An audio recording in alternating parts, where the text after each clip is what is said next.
అన్న నమస్తే అన్న. నమస్తే బ్రదర్. అన్న ఇప్పుడే అందినటువంటి బ్రేకింగ్ న్యూస్. అదేంటంటే ఒక పక్క ఆంధ్ర రాష్ట్రంలో జగన్మోహన్ రెడ్డి అంటే రైతులకు పక్షాన వ్యవహరించి ధర్నాలు చేస్తున్నామంటూ వాళ్ళ యొక్క కార్యకర్తలు ధర్నాలు చేపిస్తూ ఉన్నాడు. జగన్మోహన్ రెడ్డి మాత్రం ఉన్న పలంగా బెంగళూరుకి వెళ్ళిపోతా ఉన్నాడు. ఏంటన్న ఒక పక్కన ధర్నాలు అంటాడు, ఇప్పుడు బెంగళూరుకి వెళ్ళిపోతున్నట్టు వార్తలు కూడా వస్తూ ఉన్నాయి. అసలు ఏంటి కాన్సెప్ట్? వాళ్ళు ధర్నా జరిగిందండి. ఏదో జరుగుతున్నాయి. ఏమో నాకైతే ఎక్కడ హడావుడి కనపడలేదండి. మరి ఈయన జగన్మోహన్ రెడ్డి గారు ధర్నాలు అని చెప్పి హడావుడి చేశారు. ముందేమో 11వ తారీఖు అన్నారు, మళ్ళీ ఏమైందో తెలీదు 13వ తారీఖు అన్నారు. తీరా చూస్తే ఇప్పుడు న్యూస్ చూస్తేనేమో గన్నవరం ఎయిర్పోర్ట్లో జగన్మోహన్ రెడ్డి అన్నారు. ఒకవేళ బెంగళూరు నుంచి ఇప్పుడు వస్తున్నాడేమో, ధర్నాలు అయిపోయినాయి కదా, అప్డేట్ ఏమన్నా ఉందేమో తెలుసుకుందామని చెప్పి గన్నవరం నుంచి వస్తున్నాడేమో అని అనుకున్నా. తీరా మొత్తం మ్యాటర్ చదివితే ఏంటి, ఈయన గారు బెంగళూరు వెళ్తున్నాడంట. ధర్నా ప్రోగ్రాం క్రియేట్ చేసావు. పాప నిన్ను నమ్మొచ్చిన కొంతమందిని పోలీసులు వాళ్ళు ఏదైతే ధర్నా అని చెప్పి అల్లరి సృష్టించాలని చూసారో వాళ్ళని పోలీసులు అరెస్ట్ చేశారు. మరి అరెస్ట్ చేసిన వాళ్ళ పక్షాన్ని నువ్వు కనీసం ప్రెస్ మీట్ పెట్టాలిగా. లేదంటే ఈరోజు మేము ధర్నా చేసాం, ధర్నాల్లో ఇది జరిగింది, ప్రభుత్వం మా మీద కక్ష కట్టింది అని ఏదో ఒకటి వాగాలుగా. మీ అంబటి రాంబాబు మాట్లాడుతున్నాడే అదే అలాగా మీరు కూడా ఏదో ఒకటి వాగాలుగా. వాళ్ళు ధర్నాలు జరిగినాయో లేదో కూడా తెలియదు ఎక్కడ, సరిగ్గా ఎక్కడ జరిగినాయండి. మహా అయితే వాళ్ళ లీడర్షిప్ గట్టిగా ఉన్న ప్రాంతాల్లో ఏమన్నా కొద్దిగా జనాలకి డబ్బులు ఇచ్చో ఏదో అజ్జేసి ఇచ్చేసి ఏమన్నా మోసుకెళ్ళారేమో తెలియదు. కానీ నేను ఇప్పుడు మన ఏలూరు జిల్లాలో చూస్తే నేను పొద్దున్న ధర్నా ఉంది కదా, నిజంగా అడవుడు ఉంటుందేమో అనుకున్నాండి. తీరా చూస్తే 20-30 మంది ఉన్నారండి అన్మాల.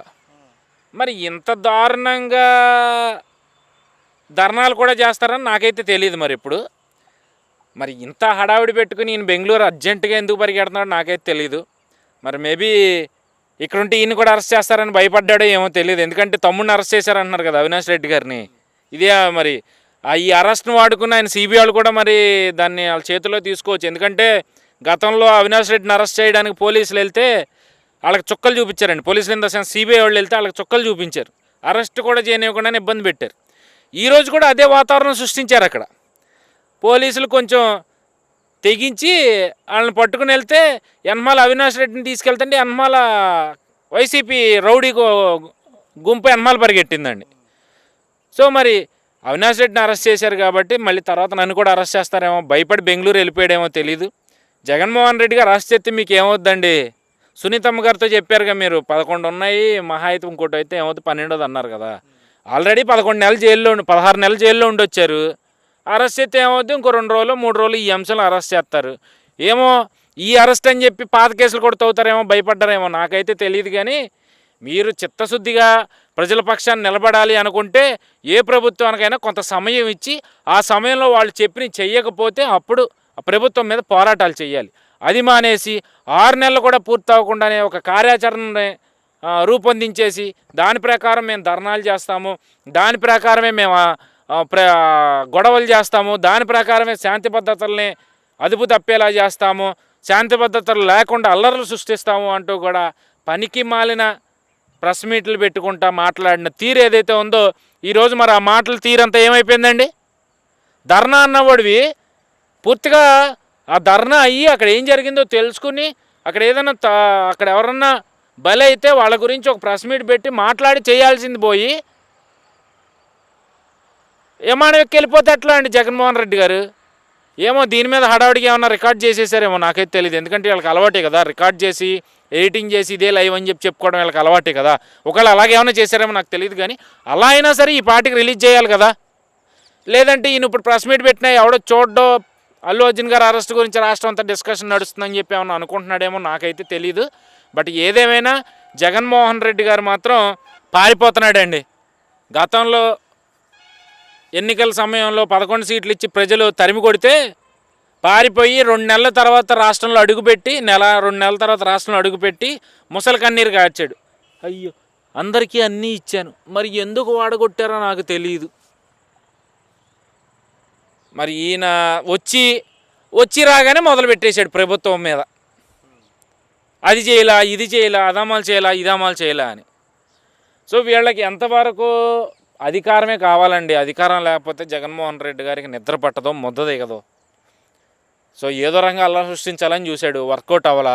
ప్రజలు ఎవరో మద్దతు తెలపలా ఇవాళ అలా ధర్నాలకి వాళ్ళ పోరాటాలకి. ఇక ఏం చేస్తాడు, కింద పైన మూసుకుని ఫ్లైట్ ఎక్కి బెంగళూరు పోయాడు.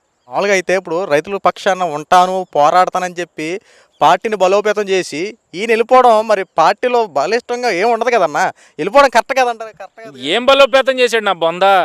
వాళ్ళు రైతుల పక్షాన్ని నిలబడ్డం అంటే ఒక పొలంలోకి వెళ్ళి అక్కడ స్టే చేసుకుని బారికేడ్ కట్టుకుని రైతులని ఏమో బారికేడ్కి అవతల, ముఖ్యమంత్రికి ఏమో చుట్టూ సెక్యూరిటీ ఉండి ఇక్కడ నుంచి మాట్లాడడం, రైతులకి మద్దతు తెలపడం అంటే ఈయన ఈరోజు రైతుల గురించి మాట్లాడుతుంది. చరిత్రలో ఎక్కడైనా ఒక ముఖ్యమంత్రి రైతులతో మాట్లాడే విధానం అండి అది.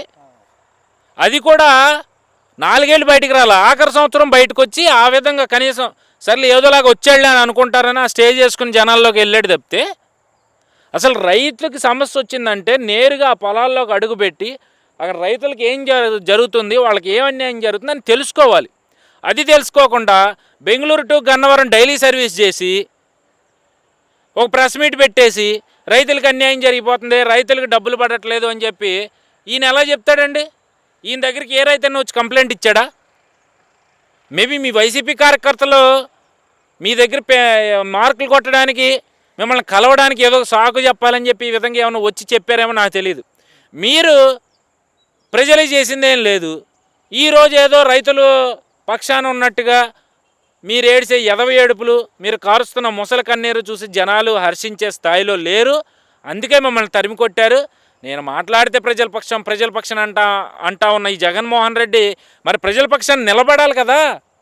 ఈరోజు పోనీ మీరన్నట్టుగానే అక్కడ అవినీతి జరిగింది, లేదంటే రైతుల ఖాతాల్లో ఇంకా డబ్బులు పడలేదు అని అనుకున్నప్పుడు డైరెక్ట్గా ప్రజల్లోకి వెళ్ళి అదే రైతుల పక్షాన్ని నిలబడి అదే రైతులతో కూర్చుని మైకు ముందు పెట్టుకుని అప్పుడు మాట్లాడవచ్చు కదా ఈ జగన్మోహన్ రెడ్డి గారు. అలా మాట్లాడితే ఎలాగా? అసలు వెళ్ళడానికి అవకాశం లేదు కదా. వెళ్తే అక్కడ ప్రజలు తంతారు. నువ్వేం చేసావురా అయ్యా గత 5 ఏళ్ళు, ఇప్పుడు వచ్చి ఏదో డ్రామాలు ఆడుతున్నావని చెప్పి రైతులు హడావిడి చేస్తారు. ఇదంతా నాకెందుకులే. అండ్ అదీ కాక గత 5 ఏళ్ళు అంటే ముఖ్యమంత్రి కాబట్టి పోలీసులతోనో బారికేడ్లు పరదాలు కట్టుకుని తిరిగాడండి. ఇప్పుడు జనాల్లోకి వెళ్తే పరదాలు కట్టుకునే ఆప్షన్ ఉండదు కదా. ఎక్కడ కొడతారో ఏం చేస్తారో అని చెప్పి భయపడిపోయి ఇక పరదాల ఆప్షన్ లేనప్పుడు ఏం చేస్తాడు? పారిపోక. అందుకే పారిపోయాడు. ఇప్పుడు ఏదైతే ఉందో రైతుల పక్షాన ఇంకా జరిగే అవకాశాలు ఉన్నాయంటారా ఈ రైతులకి ధర్నాలు? ఉందండి. వాళ్ళు ఎక్కడున్నారండి ఈరోజు చేసిన పోరాటాల్లో? ఎక్కడన్నా ఒక్క రైతన్న ఉన్నాడండి? వీళ్ళు ప్యాంటు తెల్ల చొక్కా నల్ల ప్యాంటు వేసుకుని ప్రతి ఒక్కడు జగన్మోహన్ రెడ్డిలో ఫోజు కొట్టాడువే. జగన్మోహన్ రెడ్డి వేషధారణ వేసేస్తే ప్రతి ఒక్కరు జగన్మోహన్ రెడ్డి అనేసుకుంటున్నాడు ఏమో నాకు తెలియదు. జగన్మోహన్ రెడ్డే పెద్ద కూనీకోరు. ప్రజలను కూనీలు చేసి ప్రజల దగ్గర డబ్బును కూనీ చేసి కోట్ల ఆస్తులు సంపాదించుకున్నవాడు. ఆ క్యాండిడేట్ ఈరోజు నేను ప్రజల పక్షాన పోరాడతాను అనడం, అతన్ని నమ్ముకుని ఈ నాయకులు వైసీపీ గ్రౌండ్ స్థాయి నాయకులు హడావిడి చేయడం అనేది చాలా హాస్యాస్పదం. ఎక్కడా కూడా జగన్మోహన్ రెడ్డి కానీ సజ్జల రామకృష్ణారెడ్డి కానీ చెప్పినంత హడావిడి అయితే ఎక్కడా లేదండి ఏ ధర్నాల్లో కూడా నాకు తెలిసి. అయితే ఒకవేళ ఉండటమైతే పొద్దునంతా న్యూస్ అదే ఉండేది కదండి. 12ంటికండి అల్లు అర్జున్ అరెస్ట్ చేసింది. అప్పుడు వరకు ఈ ధర్నాలు జరిగి ఉంటే ప్రతి ఒక్క ఛానల్లో కనిపించేది కదండి. ఎందుకు కనపడలా? అక్కడ ఏం జరగలేదు కాబట్టి. వీళ్ళు ఎంతవరకు అబద్ధ ప్రచారాలు చేసి అబద్ధాలు చెప్పుకుంటా అది చేసుకుంటా ఇక జీవితంలో వీళ్ళు అంటే ఏమన్నా కూటమి పార్టీల్లో ఏమన్నా తప్పులు జరిగి ప్రజలు ఏమన్నా ఆ పార్టీ ఈ ప్రభుత్వాన్ని దూరం జరిగితే చెప్పలేం. కానీ ఇప్పుడున్న పరిస్థితులు అయితే ప్రజలు ఎవరు కూడా జగన్మోహన్ రెడ్డి మాయ మాటల్లో పడే అవకాశం లేదు. జగన్మోహన్ రెడ్డి కూడా వచ్చే రోజుల్లో నేను ఆ ధర్నా పెడతా ఈ ధర్నా పెడతా అన్న ప్రజలు నమ్మే పరిస్థితి లేదు. ఓకే, థ్యాంక్ యూ అన్న.